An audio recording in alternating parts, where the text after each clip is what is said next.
আসসালামু আলাইকুম। আশা করি সবাই ভালো আছেন।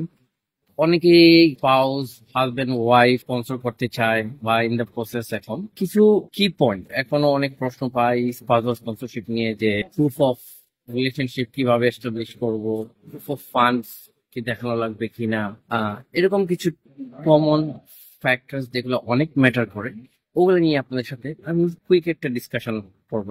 তো স্পাউস স্পন্সরশিপের সবচেয়ে মোস্ট ইম্পর্টেন্ট থিং যেটা হলো জেনুইননেস অফ রিলেশনশিপ। আপনাদের রিলেশনশিপে জেনুইন, ওয়েডিং ম্যারেজ জেনুইন, এটা আপনাকে এস্টাবলিশ করতে হবে। তাহলে এটা আপনি কিভাবে করবেন? আপনার যে ফটোগ্রাফস, আত্মীয় সাথে ছবি তুলেছেন, আপনার নানা জায়গায় ঘুরতে গিয়েছেন, হানিমুনে গিয়েছেন, এক্সেট্রা, এগুলো আপনার লাগবে।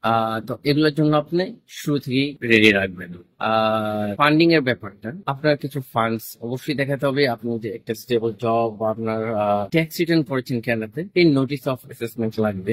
ওটার উপরে ভিত্তি করে তারা বুঝতে পারবে, হ্যাঁ আপনার স্পাউস কে, হাজবেন্ড হোক ওয়াইফ হোক, আপনি ওনাদেরকে সাপোর্ট করতে পারবেন ফাইন্যান্সিয়াল। আর তাছাড়া অন্য সব রিকোয়ারমেন্ট যেগুলা আছে, ফর্ম গুলা ঠিক মতো ফিল আপ করতে হবে, পুলিশ ক্লিয়ারেন্স এক্সেট্রা, এগুলো সব ঠিকঠাক মতো করলে আপনার অ্যাপ্লিকেশনটা ভেরি ইজিলি হয়ে যাবে। আর যদি আপনার কাউন্সিল স্পন্সরশিপ নিয়ে কোনো রকম কোনো প্রশ্ন, কোনো অসুবিধা থাকে, কোনো ইস্যু থাকে, অবশ্যই আমাদের সাথে যোগাযোগ করুন। আমি আরসিআইসি দেলোয়ার হক, আপনাদের পাশে সবসময় আছি। আসসালামু আলাইকুম।